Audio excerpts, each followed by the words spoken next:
Shout out. Beef. Drew. Sticks. Good morning.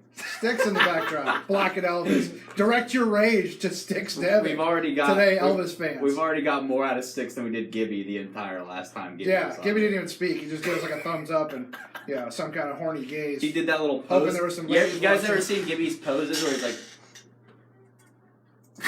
flex the buys and tries? That's the Gibby pose in pics. It's a go-to. It's a go-to. He likes to flex those guns, man. Speaking of guns that were not flexed this weekend, let's take it to Indianapolis, where no guns were flexed at all by your Jacksonville Jaguars, who gave up 29. The only thing flexed in Jacksonville is your football games. Here we go. Where the Jags gave up 29 in the first half and lost by a final of 29-26. It was an ugly scene. That first half was as bad as I've maybe ever seen this football team play, and that goes all the way back to like 2013. Yeah, they had the who's who of professional football rosters. It was gross, Drew. By the way, our prime suspect in Printgate is in here today, so I wonder. Yeah, I know. Usually when the printer fires up, we think it sticks, and now it's not. It might be E.T. The end product is the priority. Yeah. Yes. I mean, technically we are on the air.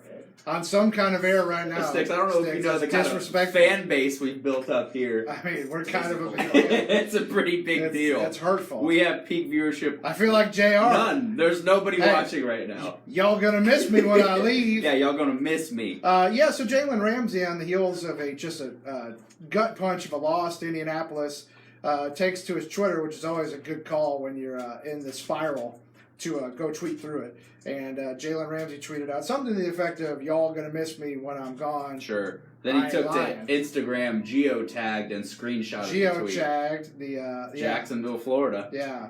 In case anybody wanted to end all speculation, this in fact is what he's talking about. The disrespect right now, by the way, guys.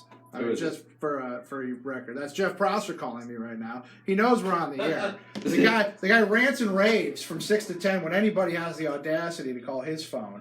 He knows we do the After Drill show, but he has no respect for our program and our audience, our loyal audience. Up to 3 now, down to 2. I'm sorry, I've lost you. It's probably Jill. Damn it, Jill. But yeah, the Jags took it right. Yeah, kicked right in the peaches, Drew. Right in the peaches. It was gross. It was gross from the jump. A lot of blown coverages. When we had Baselli on this morning, he pointed out that at least from his first blush watching the tape and watching the game live from the booth, that at least a couple of those big gainers in the first half were blown coverages by Jalen Ramsey in the first half. And, I obviously haven't watched the all 22 to try and look at that myself, but I'll take Big Bo's word for it. He's seen and knows a lot more football than I probably ever will. I'm curious at what point Big Bo might issue an apology to old Hayes Carline about his take on whether or not Todd Wash should be fired. Well, yeah, I mean, I'm not going to get into all that, but... I'm not either. I'm just saying, in retrospect, he might have been right. Well, and Big Bo got called to the carpet, too, this morning, as we discovered a clip. Big Bo apparently appeared on the Dan Patrick Show a few days ago,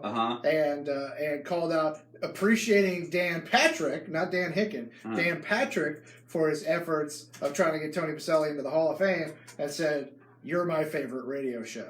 Now, keep in mind, Tony Baselli appears on the Drill every Monday morning for Breakfast with Baselli, for which he is handsomely compensated, by the way. Much like us, of course, much like for us, After Drill. Just a actually compensated. What my favorite part of doing After the Drill, Drew, is when we leave the room and we head out in the hall, and they actually, many members of the staff stand out there and they actually just rain dollar bills on us when we walk out of the room. It's a great. It was part of our contract. We worked it in there. They thought it seemed a little extraneous at the time, but I feel like it suits us when we leave that they make it rain upon us, like the concrete. They chant our names. They make little tunnels for us to run through. Yeah.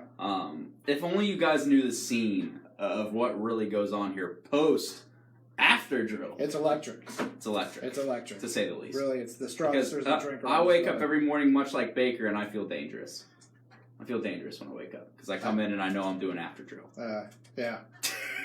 Do you see him say Eric that? Ebron apparently woke up yesterday and said he felt dangerous as well, as Eric Ebron went off on the Jaguars. That's Eric Ebron, who I believe was a free agent last season, Drew. Yes, signed by the Colts. I was a free agent in my fantasy league in which I picked him up and then traded him for Philip Lindsay and Jack Doyle, which I thought at the time was a very good idea. Eric Ebron's had a very good year, and Doyle has had a broken hip for about 6 weeks. So yeah. In retrospect, that was not a great deal for you. No. Well, how'd you? Oh, well. Welcome, Michael. Thank you for tuning in. What is it? Oh, okay. It's a. Watching from Georgia, man. Can you pronounce where in Georgia No, he is and from? I'm not going to try to. Hiwassee. I'm not going to even try. That's Yeah. way beyond the capacity for the language for me. But it was a gross Sunday for the Jaguars. It was a gross Saturday as well for your Knowles, Drew. As not surprisingly, but they took it on the chin in a big way in South Bend Saturday night. Yeah, but I mean, it's pretty much like I said. If Florida State could just somehow find a way not to literally murder themselves in the beginning of football games, maybe things could be halfway interesting. Yes, but when you give a team who's way better than you and pretty much hand them 17 points, yeah, it's not good. You're going to lose, and you're going to lose badly. And then, when you're inside the 5-yard line 2 times and can't score, that's never going to help either. So, it's fun times. It's okay. It's fun times for Drew right now. Yeah. I love my weekends now. Yeah, it's been a rough year and for peaceful. Sure. At least your dad isn't like the type of person who would talk a lot about his team when things are going better for his team. Yeah, sure. No, of course not. We were just speaking on how basically Florida was getting drubbed by South Carolina. Never once did I make a phone call to Papa Hicken to rub his face in the 17-point fourth quarter deficit. I appreciate that, Drew, because I feared that maybe that was a genetic thing, as your dad is the absolute worst kind of fan, like absolute bottom rung, worst type of fan. Sticks nose. Awful type of fan. I'm not going to sit here and lie to you and act like if Florida State wasn't a lot better than they were, that I maybe would not do that. You know what I mean? It's like when you know your team's bad, like why say anything? When you're beaten into submission. Now the Knowles find themselves at 4-6, needing to win out to. But at least we got a good tune-up game with top 15 team Boston College next week as Florida plays Idaho, and then we get to play the Gators. Yeah. So it'll be fun. The Knowles need to win out to remain bowl eligible and keep the streak alive. They play number 17 Boston College and number 15 Florida to close out. Yeah. Now both of those are in Tallahassee, Drew. So you've got home field advantage. Yeah, we've got a lot of big wins in Tally this year. Northern Illinois, sure. King amongst them, sure. Samford was a big win at the Doak. So yeah, I mean things are they're looking good. Meanwhile, a team that I believe handled FSU pretty easily, if I'm not mistaken here, Drew, and the Louisville Cardinals. They lost to us. Yes. Oh, Florida State beat Louisville? Yes. Oh, they should. We shouldn't have. Basically, I've forgotten that. It doesn't really matter. We're both horrible. But basically, Louisville had won the game, and they decided to throw with like a minute left, and we picked it off and went down and scored. It was another bonehead. Bobby P lost. And that's why we're bringing it up, because Bobby P got his walking papers at Louisville this weekend. Bobby P's out after losing 7 straight, and all eyes are on Jeff Brom. Although, man, if you're a Louisville fan and you watch that Purdue-Minnesota game, you're like, is that the guy you want? As Purdue just got waxed by Minnesota, who sucks. So to have Minnesota, they put a 50-plus on Purdue a week after giving up 50-plus to Illinois. They smacked them. They smacked them good. Wasn't close. It was not good. It was ugly. But Jeff Brom's probably the guy they want at Louisville. Guy. He'd probably go. He's a Louisville guy. He's a legend there. Favorite clip of him is when he was in, I believe it was, what league? He was playing in some league. I can't. What's the old league? Was it the UFL or the? Jeff Brom during his time, he probably would have played.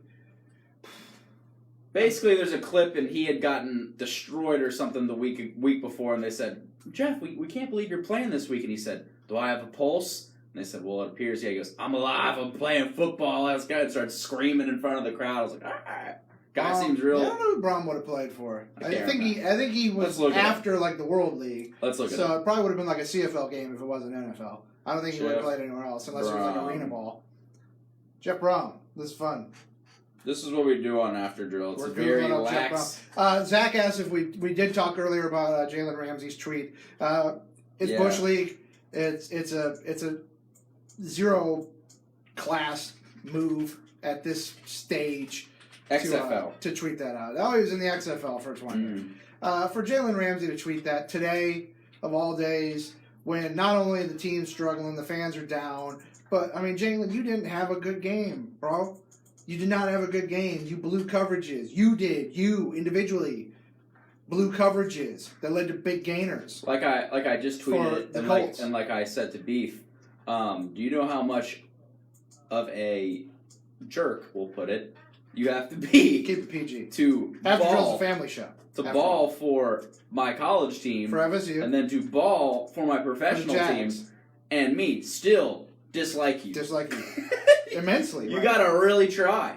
It's And look, impressive. I've taken up for Jalen. I've defended Jalen. Time and time I've again. been a pro Jalen guy for a long time. I wanted the Jags to draft him. I've been pro Jalen all along. And I've defended a lot of the petty stuff all this year. Mm-hmm. This tweet is crap, man. Yeah. It's a weak move from a guy who more and more is looking like a weak-minded dude. And then it's like you could have at least been like, he could have been like, well, look, that's not what the tweet was about. Don't worry about it. Then he goes to No, then he Instagram. doubles down on Instagram. He screenshots the tweet, Geotags geotags it. Jacksonville, Florida, and says, I forget what he said, Yeah, but essentially. straight up. So that's right, what he said, something straight up. So, Whatever, Jalen. I don't really care, dude. I mean, look, man. Guess what, Jalen? We're 3-6, and Yeah. you're on the team, Right. JA. Right. So you're not helping a And whole look, lot. I mean, I don't know however much stock you put in Pro Football Focus, but by their grades, I mean, Jalen Ramsey's the 37th best corner in the league this year. That ain't it, dog. Mm-mm. That's not it. Mm-mm. That's not working. And A.J. Boye has sucked out loud this year. Yeah. So they've really needed Jalen Ramsey to step up and be the man that he says he is. And he hasn't been. Now, look, Jalen Ramsey's done admirable all year. He hasn't given up a lot of huge gainers. He's still pretty, he's pretty good. He hasn't given up a 100-yard game in coverage against him. You know, he's only given up a few TDs. So it's not like he's played horrifically. But he had some blown coverages yesterday. So it's just really poor form to come out after that performance, knowing the state that your fan base is in, and knowing that you're a big boy professional athlete. You know, on the heels of a game like that, your fan base is going to be angry. It's like, you know how you always see those tweets that are they're funny. It was one person came out and said like basically like, you used to be my son's favorite player, you used to be his background on his phone, not anymore. It's like, Jalen, the Jags schedule with you was literally the background on my phone. Right. You're gonna have to leave. Right. You're gone. Seriously, though. I don't know if I still have on my watch. I think I had JR on my watch. I mean, we're talking about a guy who wears King Ramsey shirts like once a week almost. there he is. There he is. Wonder if I can position that properly. Where It's is he? black. There he is. Boom. Yeah, there's JR. We love JR, Love him. but this was Bush. Now I hate him. Bush League, JR. Be better. Yeah. Be better. It's weak. Or, you know what? If you don't want to be better, and you're going to keep playing like the 37th best corner in the league, then Whatever, dude. all right. You know? If Whatever. that's the level of production you're going to get, you're not going to get paid $100 million frickin' dollars and be paid like an elite corner because you're not playing like it right now. Yep. So it's the wrong time to come out like that. Mhm. You look like an ass clown. Mhm. There's no better word for it. You look Mhm. like an ass clown when you tweet that today after that performance in Very Indianapolis. prick, weak Yeah. move. You got it shoved up your ass in Indianapolis, and then you come out and show your ass the following morning. It's like all this whole team, like, they don't understand that when they talk the way that they do, like they're not good at eating it though. Like they Right. can't, like the defense, like I even saw a quote from Malik Jackson being like, "What was different in the second half?" He's like, "We did our jobs." Like, well, I'm like, dude, you gave up 29 points in the whole game against the Colts. Yeah. That ain't gonna cut it. I don't care Yeah. if you give up no points in the second half. And by the way, the Colts had plenty of opportunities in the second half. The Colts sucked in the second half. Yeah. It wasn't the defense clamping down. Mm-hmm. The Colts blew it in the second half. They made a lot of mistakes. So I don't want to hear it. I don't want to hear it.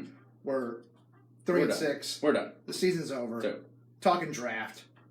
Jags right now slated to pick ninth. talking and draft, climbing. baby. Let's go. Okay, Let's and get the climbing. mocks. Give me the mocks. They're sitting at 9 right now, and arrows up on the draft boards.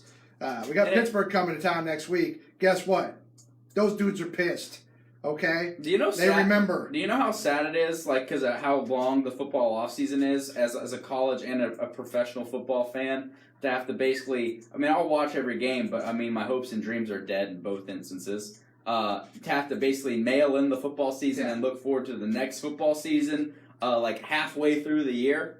Look how sad. Crushed his spirit. I had to wear this shirt Yeah. to try to convince myself that I was bright and happy. I wore all black today because you know why? It's a funeral today. It's a funeral. We buried a friend today. Our friend was the 2018 Jaguars. We buried him today. They're dead. Mm-hmm. Yeah, they've got a handful more games left to go out there and suck it out loud. And Velvet Elvis is staring. Or you know what? You know You it see would this? be. You know it would be so 2018 Jaguars because they're such a hot freaking mess. Is that now they'll get hot? Sure. Now that there's no chance, they'll get hot Mhm. and finish 7-9 and pick 17th and not be able to get anybody of any consequence because we'll retain Dave Caldwell and let him go out there and muck it up again. Another solid draft outing for DC. Yeah. Yeah, we're down. That's what we think. I'm over it. On that note, it's over. gonna go cry now. Yes. Good night, America. We love you.